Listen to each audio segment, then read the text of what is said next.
जय श्री राम सभी को। कैसे हैं आप सभी। आशा करता हूँ हनुमान जी महाराज और प्रभु श्री राम की कृपा आप सभी पे बनी रहे। आज एक ऐसा अनुभव, ऐसा भक्त का ऐसा अनुभव जो वाकई में आपके रोंगटे खड़े कर देगा। कैसे हनुमान जी उनके घर पे आए और वापस भी चले गए। ऐसा एक भक्त का अनुभव वाकई में आपके रोंगटे खड़े कर देगा। आप इस वीडियो को अंत तक ज़रूर देखें। कैसे हनुमान जी आए और कैसे हनुमान जी गुस्सा होकर नाराज़ होकर वापस चले गए।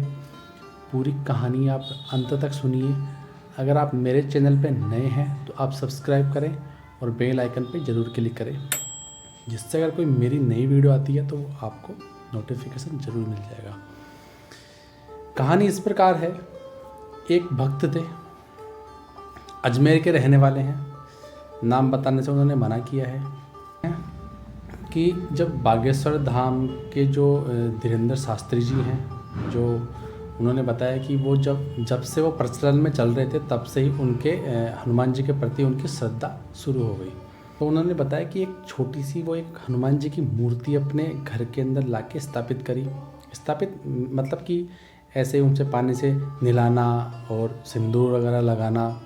तो जो उनके मन में जो श्रद्धाएँ थी हनुमान जी के प्रति, जो बिल्कुल ऐसे पागल थे वो हनुमान जी के प्रति, तो वो हनुमान जी की रोज़ सेवा करते थे। वो बताते हैं मंगलवार और शनिवार को वो हर मंगलवार शनिवार को वो उनको सिंदूर और चंदन वंदन का जो भी टीका उनको लगाते थे। वो उनकी सेवा जिस हिसाब से उनको करते थे, उनके मन में जो श्रद्धा थी, माला पहनाना, नए नए कपड़े पहनाना, वस्त्र पहनाना, सर पे पगड़ी वगड़ी लगाना, तो वो किया करते थे अपने अपने जो भी नित्य कर्म था उनका।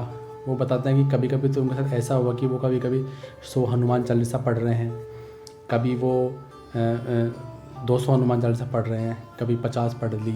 जो मन किया उतना हनुमान चालीसा का किया, हनुमान चालीसा का पाठ किया उन्होंने। तो वो बताते हैं वो मैरिड हैं, शादी उनकी हो गई थी पहले, बच्चे थे उनके 2। तो ऐसे बताते हैं कि हनुमान जी बाल ब्रह्मचारी हैं। अगर उनका कोई साधक है, अगर उनकी कोई सेवा करता है, तो हनुमान जी के यही है कि अगर कोई इनका साधक अगर उनकी सेवा कर रहा है तो वो पूरा ब्रह्मचर्य का पालन करे, समय समय पे स्नान करे, नहाए धोए, जो भी उनका नित्य कर्म भगवान का रहता है वो उनको पसंद है। जैसे आप उनके हिसाब से रहोगे वो आपको उतने ही आपको वो आशीर्वाद उनका बना रहेगा, आपके ऊपर कृपा आपके ऊपर बनी रहेगी उनकी।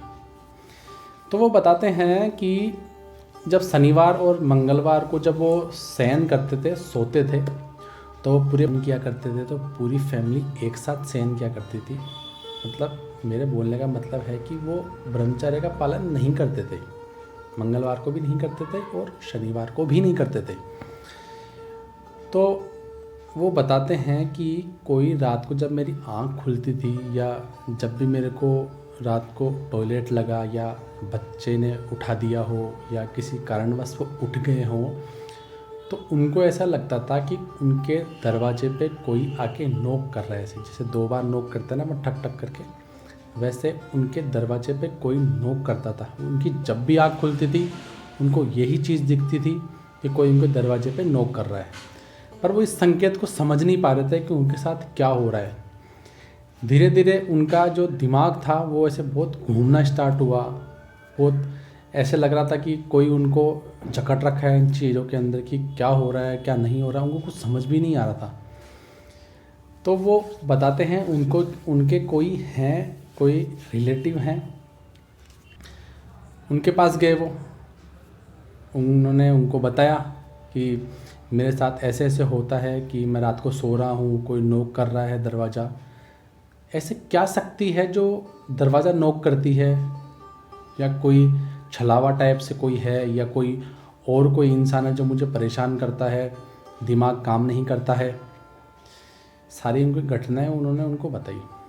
तो वो बताते हैं उनके कोई पितरों का था, उनके जिनके यहाँ पे वो गए थे, अपने रिलेटिव के यहाँ गए थे वो, उनके कोई पितरों का था। तो उन्होंने जब उनके शरीर में उनके पितरों की आत्मा आके जब उनको बताई कि आपके साथ ऐसे ऐसे ऐसे प्रॉब्लम है। ये सारी घटना होने से पहले भी उनके साथ एक घटना हुई थी कि वो बताते हैं कि जब सुबह 5 बजे जब सो रहे थे तो उनके सपने में जो सालासर वाले बालाजी हैं उनका जो पूरा फेस था मूँछों वाला, जो उनके सामने आया और वो उन पे गुस्सा कर रहे थे, इतना भयंकर गुस्सा कर रहे थे। और वो जब उनकी अचानक से आँख खुली तो उठे, वो रोने लग गए बैठ के कि ऐसा क्या हुआ कि हनुमान जी महाराज आप मुझसे गुस्सा क्यों हैं। उन्होंने माफ़ी मांगी, नाक रगड़ा। उनको लगा कि शायद वो चाहते हैं कि हनुमान जैसा चाहते हैं कि वो सालासर धाम आए मेरे और जो भी उनका कर्म है वो करें, पर फिर भी वो समझ नहीं पा रहे थे। तो जब उनके जो पितृशक्ति उनकी आती थी, उन्होंने बताया था कि हनुमान जी महाराज आपसे नाराज़ हैं, वो गुस्सा है कि आप ब्रह्मचर्य का पालन नहीं करते हैं। कम से कम हफ्ते में 2 बार आप ब्रह्मचर्य का पालन जरूर करें। अगर आप हनुमान जी महाराज की इतनी भक्ति कर रहे हैं, अगर आप उनके साधक हैं, अगर आप उनके भक्त हैं, तो वो बताते हैं कि हनुमान जी महाराज इतना कुछ हुआ उस समय कि मैं उनको रोक नहीं पाया। वो गुस्से में भी आए। जो पहले मेरे साथ इतना कुछ होता था, जैसे कि कल क्या होने वाला है तो सपने में आ रहे हैं मेरे, मैं अगर हनुमान जी को बोल दूँ कि मुझे वानर के दर्शन कराओ तो वो तुरंत दर्शन सामने हो जाते थे। हनुमान जी जब भी आए, जब भी उनके माइंड में आए कि हनुमान जी आप यहाँ दिखो, तो वहीं दिख जाते थे। इतनी ज़्यादा उनकी श्रद्धा थी हनुमान जी के प्रति। वो बता रहे थे कि ऐसे ऐसे मेरे साथ होता था कि वतन भाई अभी ये सीन है कि मैं उनको कितना भी याद करता हूँ, नहीं तो वो सपने में आते। जब मैं बोलता हूँ कि आज मुझे वानर के दर्शन चाहिए, वो भी नहीं होते। तो वो एक ऐसा दौर था कि जब वो आए और गुस्से में वापस चले गए, क्योंकि मैं उस चीज़ को समझ नहीं पाया। जब उनका संकेत था, उस संकेत को मैं समझ नहीं पाया। तो वतन भाई मैं आप सभी से मतलब उन्होंने जो कहा वो मैं आपको इस मैसेज के द्वारा आपको बता रहा हूँ, इस वीडियो के द्वारा मैं आपको बता रहा हूँ कि जो गलती उन्होंने करी वो आप सभी ना करें। अगर आप हनुमान जी की भक्ति करते हैं, अगर आप हनुमान जी के साधक हैं, तो आप प्रॉपर तरीके से उनकी सेवा करें, नित्य कर्म के हिसाब से उनकी सेवा करें। तो ऐसा उनका एक अनुभव था जो उन्होंने मेरे साथ शेयर किया। वाकई में बहुत अच्छा अनुभव था। मुझे बताते हुए भी मेरे रोंगटे खड़े हो रहे हैं। तो आशा करता हूँ कि आप सभी को भी ये बहुत अच्छा लगा होगा ये अनुभव। अगर आपको भी कोई अनुभव मेरे साथ शेयर करना है तो मेरी डिस्क्रिप्शन में मेल आईडी है, आप उस मेल आईडी पे मुझे मेल करें। नेक्स्ट सेशन आपका ही होगा। आशा करता हूँ कि आप सभी बहुत अच्छे होंगे और आशा करता हूँ कि ये जो मेरा सेशन है वो आपको बहुत अच्छा लगा होगा। सभी को जय श्री राम।